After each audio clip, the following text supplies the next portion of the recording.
A simple man walks into a small cafe for a cup of coffee, only to discover that the atmosphere there is far more mysterious than he imagined. An unexpected attraction between the cafe's waitress and the vampire king slowly turns into love. But when their true identities are revealed, the two must break the laws of both the human world and the realm of darkness to save their love, the man who didn't need to breathe. The cafe was called Luna and Steam, the kind of place people found by accident and then kept secret like a lucky charm. The air smelled of cinnamon, roasted beans, and warm bread. A cracked speaker near the counter played an old jazz song that always sounded like it was remembering something. Behind the register stood Mila, the waitress everyone loved because she treated you like a person, not a customer. She had a small scar near her eyebrow and a smile that showed up even when her day didn't. When the rain got heavy, she offered extra napkins to strangers without charging them. When people looked lonely, she refilled their cups without making a big deal out of it. That night, she looked up and noticed him. He wore a dark coat that didn't seem wet, even though the rain outside was relentless. His hair was neat, his posture too calm, like chaos had tried to touch him and failed. But it was his face that made Mila's chest tighten. Handsome, yes, but in a distant way, like a statue built to honor grief. He chose the smallest table in the corner where the light barely reached. Mila walked over, holding her notepad, her voice warm and normal on purpose. "Hey, welcome in, what can I get you?" He met her eyes, his gaze was steady, but there was something careful in it, like he had learned that looking too long could hurt someone. His voice came out low, polite, and strangely old. "Coffee, black." Mila smiled. "We do good coffee, do you want it strong or I need to feel alive strong?" For the first time, something shifted on his face. Not a smile exactly, more like the memory of one. "Alive," he repeated quietly as if testing the word. She scribbled on the pad and turned to leave, but his voice stopped her. "And do you still bake the honey bread yourself?" Mila paused. "How did you?" She glanced around. "Have you been here before?" He looked down at the table as if the wood grain had answers he didn't deserve. "A long time ago." Mila nodded slowly, not wanting to pry. She learned that people carried stories like hidden bruises. "Okay," she said gently. "I'll bring honey bread too, on the house." His eyes flicked up, sharp with surprise, then softer. "You shouldn't do that." "Maybe," Mila said, "but I want to."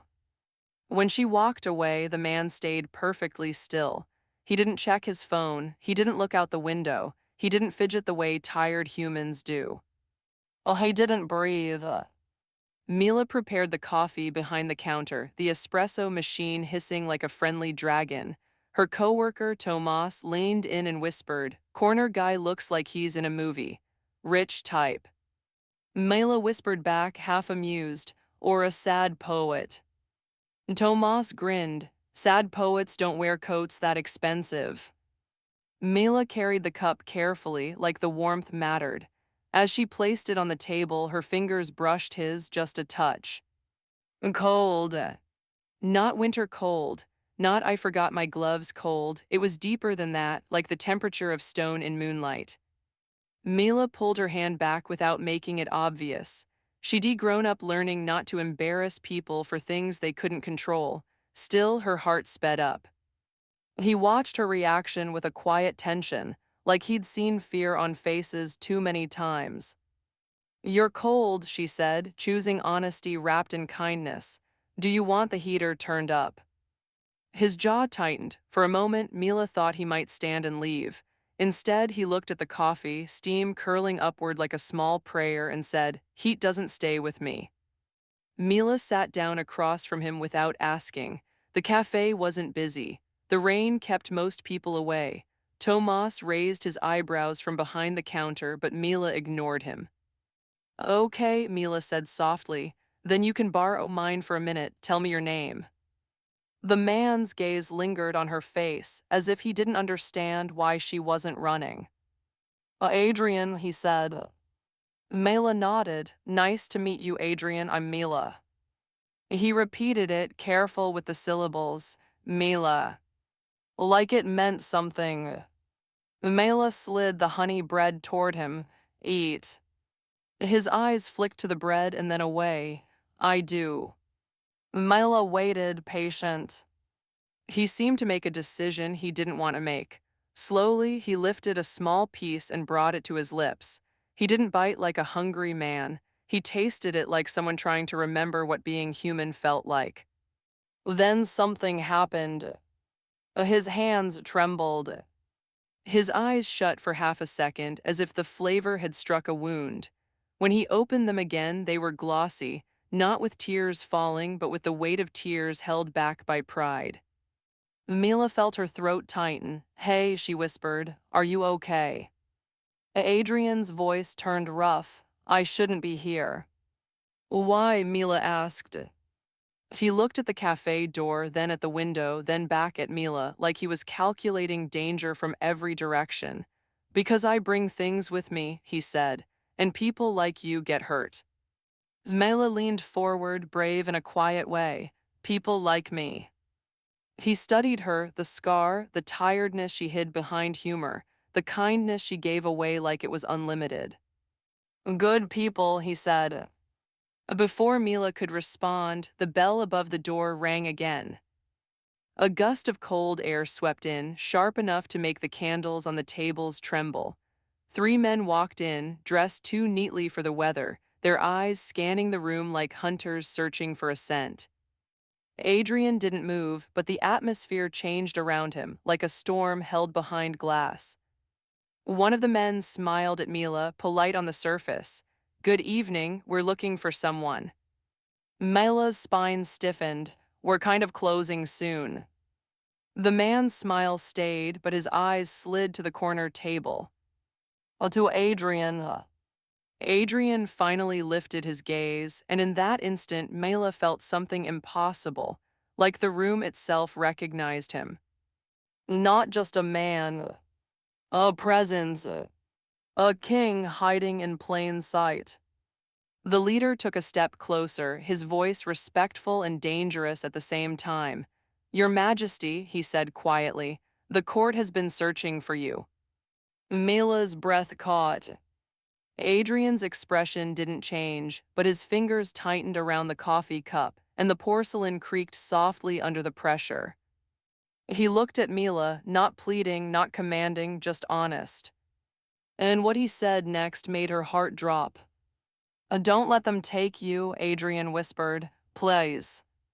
Mila stared at him, confused and suddenly terrified. Take me? Why would they? The leader's eyes locked onto Mila like she was a prize, and his smile widened. Because, the man said gently, the vampire king has finally found something he cares about. Mila's voice barely worked. Adrian, what are you? Adrian's gaze held hers, full of a compassion that didn't belong to monsters and full of fear that did. I'm the reason you need to run, he said. And the cafe lights flickered once, like the building itself was holding its breath, right as the door clicked shut behind the 3 strangers. Mila's fingers curled around the edge of the table. Outside, the rain kept falling. Inside, she realized she might not make it out without trusting the last person she should, the kindness that breaks a curse. The man who had called Adrian Your Majesty stepped forward with slow, careful respect.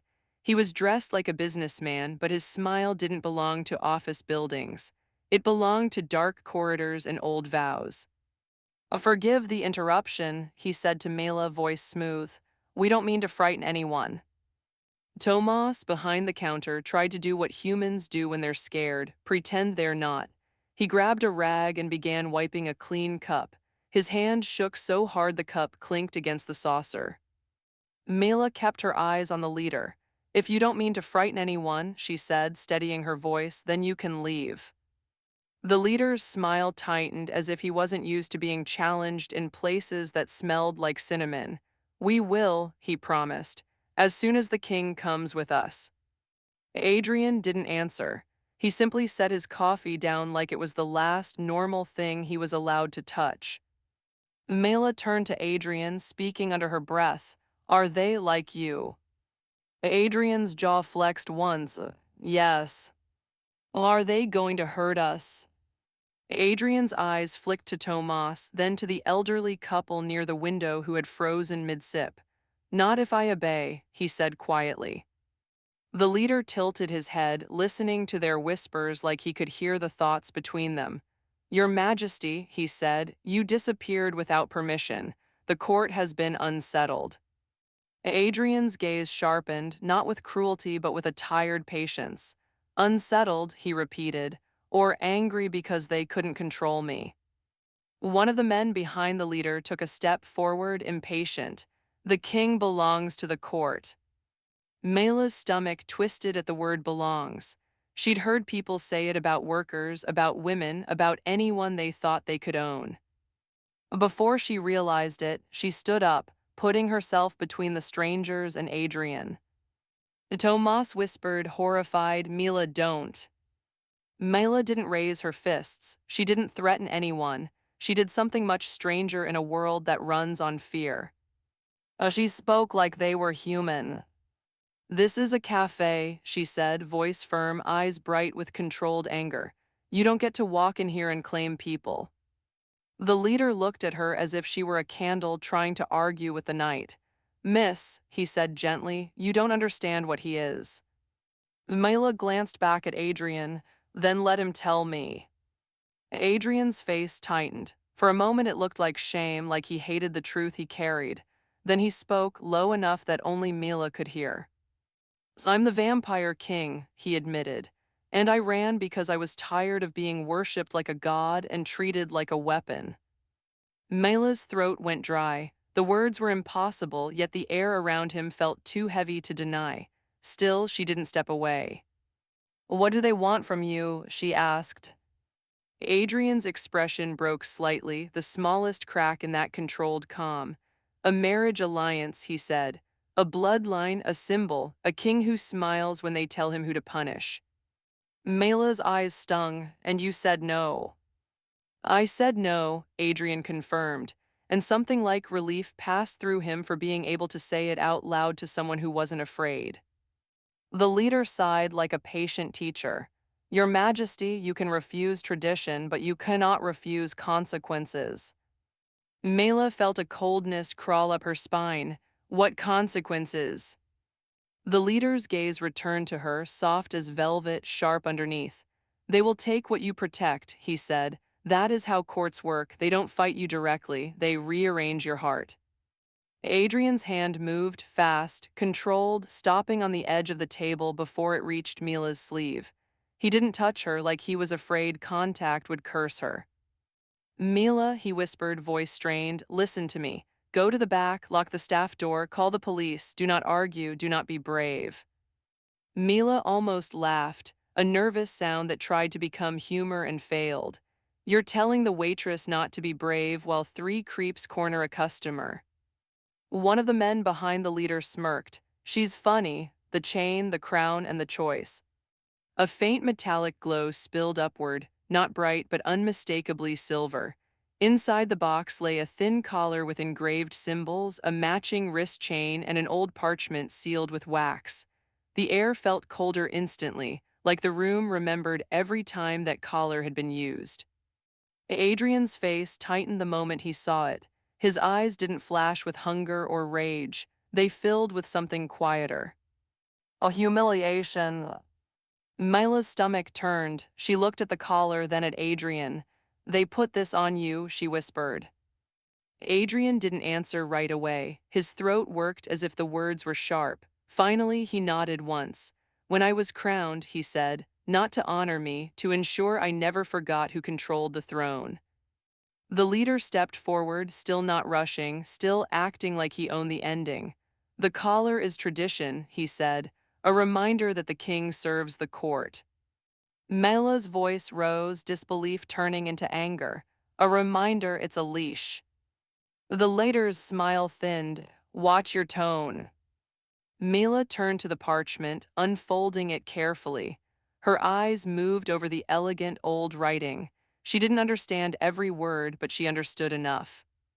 It was a binding contract, an oath of obedience. It said the king's power belonged to the council, and any defiance allowed them to claim his freedom by claiming his heart. Mila's fingers trembled around the paper. "You threatened me," she said to the leader, "because you couldn't threaten him." The leader didn't deny it. "Love makes even kings kneel," he replied softly. "We simply speed up the lesson." Adrian's voice cut in, controlled but shaking underneath. "Leave her out of this." The leader looked at him with practiced sympathy. "Your Majesty, you did that yourself. You came here, you spoke to her. You let yourself feel just a little. You know the cost of feeling." Mila's chest tightened as she looked at Adrian. So that's what his fear had been, not fear of being discovered. A fear of caring. Mila picked up the collar with 2 fingers. It was heavier than it looked, cold enough to sting. She forced herself not to drop it. Adrian took a step closer to the doorway and stopped, as if an invisible wall pressed against his skin. The silver didn't just scare him, it hurt him to be near it. "Mila," he pleaded, "don't touch that."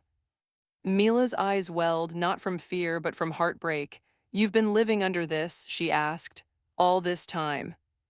Adrian's shoulders rose and fell once, a breath that didn't need to happen but did anyway, like his body copied old habits from the human life he'd lost. "I thought I could outrun it," he admitted.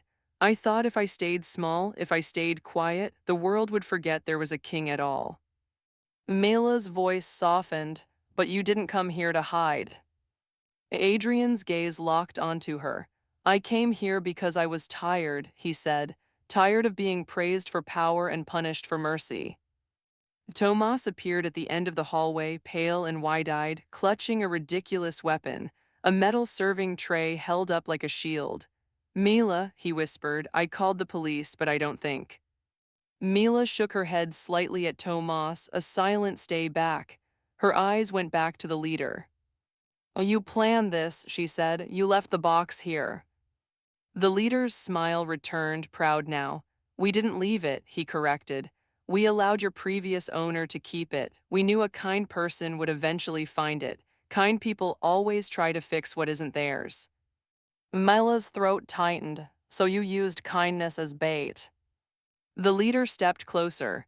"Kindness is predictable," he said, voice gentle and cruel in the same breath. "And predictable things are easy to control." Adrian's hands curled into fists at his sides, his restraint trembling. Not because he wanted to hurt anyone, because he desperately wanted not to become the monster they expected. Mila's fear changed shape. It became determination. She looked down at the parchment again and then at the collar. "This contract," she said slowly, "it binds you." Adrian nodded, his voice barely there. "It binds the thrones." Mila blinked, catching something. "The throne," she repeated, "not you." The leader's eyes narrowed. "Careful, miss." Mila's mind raced. If the binding was tied to the throne, then there was a loophole. Not a loophole to escape responsibility, but a door out of slavery. Mila lifted the parchment, turning it to find the seal. The wax emblem matched the symbol on the leader's bracelet. Power recognized power. "What happens," Mila asked, "if a king steps down willingly?" The storage room went still. Adrian stared at her like she'd spoken a language he'd forgotten existed. "Mila." The leader's composure wavered. "A king cannot." "Cannot what?" Mila cut in, voice shaking but brave. "Cannot choose humility, cannot choose peace." Adrian's eyes shone with conflict. Centuries of duty, fear, loneliness, and the quiet hope she'd handed him with honey bread collided inside his expression. "If I step down," Adrian whispered, "the court will choose another." Mila nodded, "and you'll be free." Adrian's voice broke slightly, "And my people will suffer under someone worse." Mila felt tears on her cheeks now. She wiped them fast, almost annoyed at them. "Then don't step down to disappear," she said. "Step down to change the rules." The leader laughed softly, as if entertained. "You think a waitress can rewrite an ancient world?" Mila looked him dead in the eye. "I think a king who's learned compassion can," she said, "if you stop treating mercy like weakness." Adrian's gaze didn't leave Mila, and it was grief and gratitude and something warmer than either. You don't know what you're asking me to risk, he said. Mila answered honestly. Neither do you, she whispered. You've never risked being loved without conditions. For a moment, the leader didn't move. Then he extended his hand toward the collar, impatient now, annoyed that the story wasn't obeying him. Enough, he said. Give it to me. The king returns tonight. Mila tightened her grip on the collar, then did the last thing the leader expected. She tossed it, hard, into the sink basin at the back of the storage room where the cafe kept cleaning supplies. It clanged against metal with a sharp, final sound. Adrian flinched like he felt it hit his own skin. The leader's smile vanished. Stupid girl. He lunged toward the sink. Tomas raised his tray with a shaky battle cry that was more panic than courage. Hey, no, stop. The leader swatted the tray aside without effort. The tray slammed into a shelf, sending paper cups and napkins exploding like harmless snow. Mila's heart pounded. She grabbed a large container of salt used for winter sidewalks and yanked it open, flinging a line across the floor between the leader and Adrian on pure instinct. No magic explosion, no dramatic thunder. But the leader stopped. His shoes hovered just behind the line as if he'd hit an invisible fence. His eyes flicked up furious. Where did you learn that? Mila's voice trembled. From life, she said. From watching people who love control stop short when someone finally draws a boundary. Adrian looked at the line of salt, stunned, not because it was powerful, but because it was symbolic. A human boundary, a human no. And somehow, in this moment, it mattered.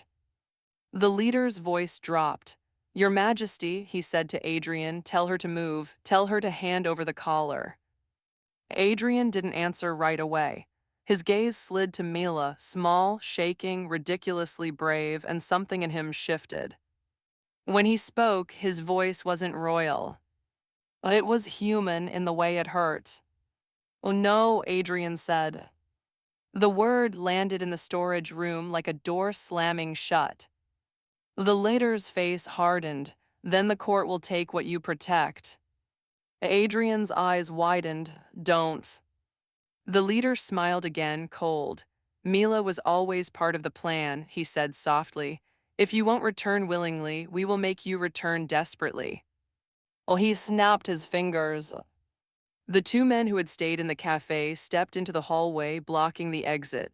One of them held Tomas by the sleeve, not choking, not harming, just restraining him with that smug certainty of people used to power. Tomas squeaked, Mila, I'm sorry, I'm sorry. Mila's blood ran cold. She had wanted to be brave. She hadn't wanted anyone else to pay for it. Adrian's body went rigid, his restraint cracking like thin ice. He took one step forward and stopped again, the silver in the sink pulling at him like a chain across distance. His voice shook with rage he was trying to keep holy. You used them, he said to the leader. You used innocent people. The leader shrugged. That's what kings are for, he said. To learn that innocence is expensive. Mila looked at Adrian and suddenly she understood the real trap. They weren't trying to win with strength. They were trying to make Adrian believe that caring always leads to pain, so he'd return to the cold safety of obedience. Mila's voice came out quiet, breaking. Adrian, don't let them teach you that. Adrian stared at her, torn open by the choice.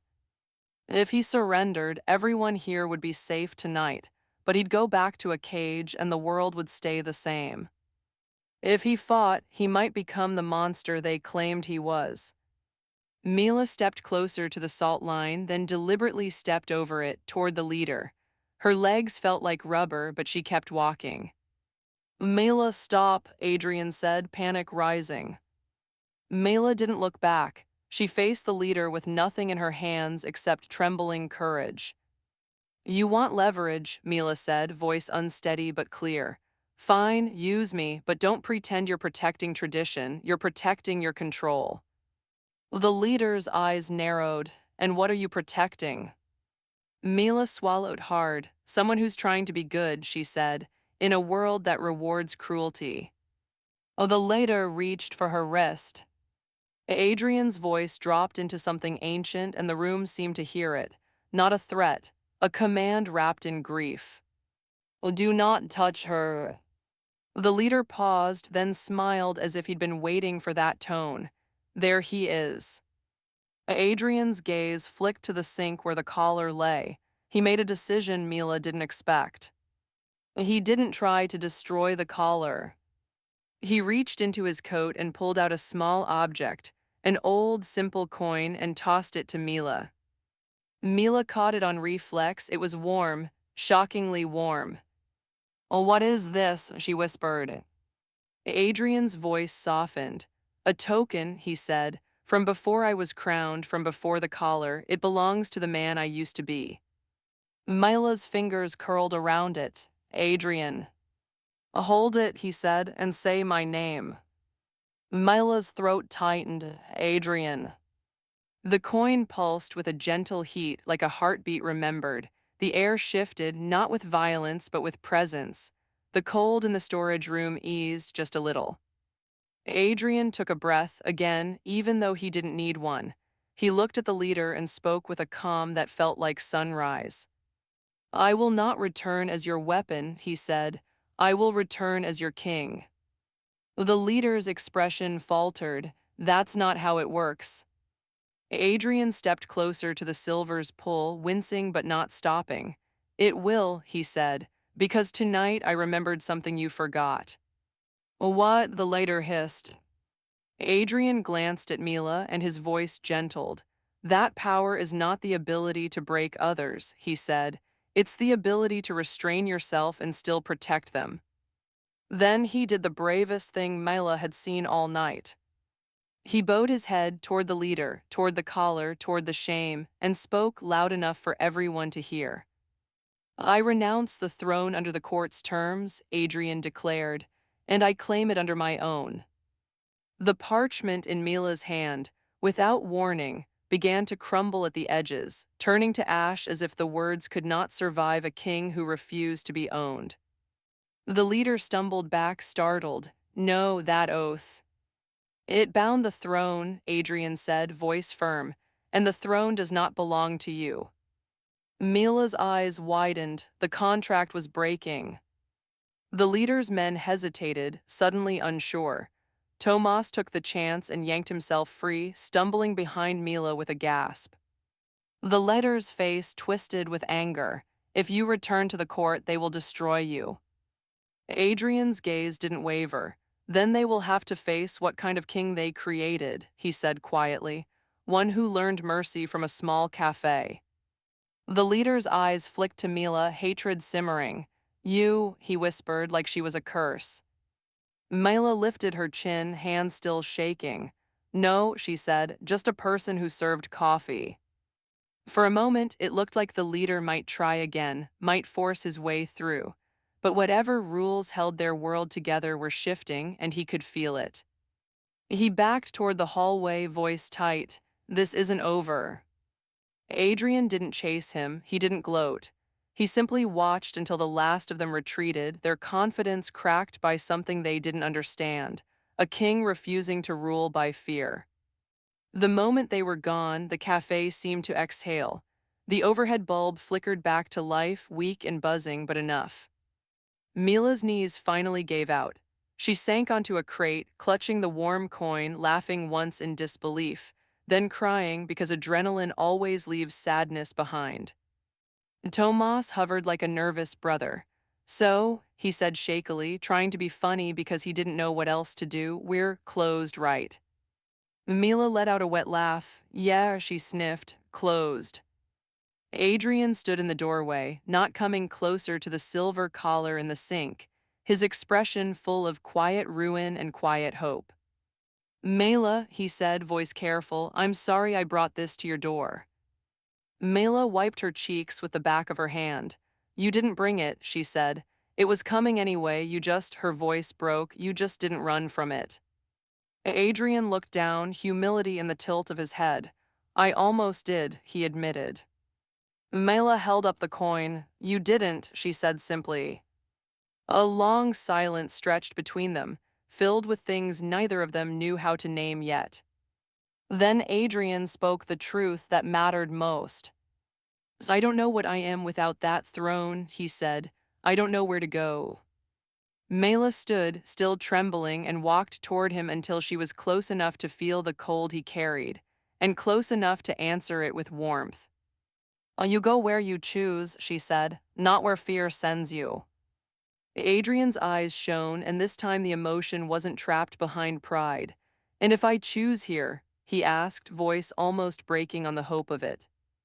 Mila's breath caught. She glanced at the small cafe, its chipped counter, its cinnamon air, the rain still tracing lines down the window. Then she looked back at him, and her smile arrived like a light that didn't demand anything. Then you start as Adrian, she said, not as a king. Adrian's shoulders sagged with a relief so deep it looked like grief leaving. Slowly, respectfully, he held out his hand, not grabbing, not claiming, just offering. Mila placed her hand in his. His skin was cold, but the coin between her fingers stayed warm, as if reminding them both that warmth can be chosen, not stolen. Outside, the rain began to soften. Inside, Adrian's voice turned quiet. They will come again, he warned, and next time they may not stop. Mila nodded, fear returning, but it didn't rule her. Then next time, she said, we'll be ready, and you won't be alone. Adrian looked at her with something that felt like love but steadier, like respect, like a promise. The bell above the cafe door gave a small, ordinary jingle as Tomas unlocked it again, peeking out into the wet night. Distant sirens approached, late but coming. Adrian didn't run. Well, he stayed. And for the first time in a long time, the Vampire King chose courage over control, kindness over power, and humility over pride. Mela squeezed his hand and whispered, half joking through tears, tomorrow you're helping me with the breakfast rush. Adrian blinked. I don't know how to. You'll learn, Mila said. Kings can learn, especially the ones who want to be good men. Adrian's mouth twitched, an actual smile this time, small and real. Yes, he said softly, I think I can. And as the cafe lights steadied, and the storm outside began to ease, Mila realized the message of the night was simple and hard-earned. The darkest past doesn't decide who you become. Your choices do. Adrian looked toward the door one last time, listening to the fading footsteps of the court. Then he looked back at Mila, and the warmth in her eyes held him in place. Not like a chain, like a home.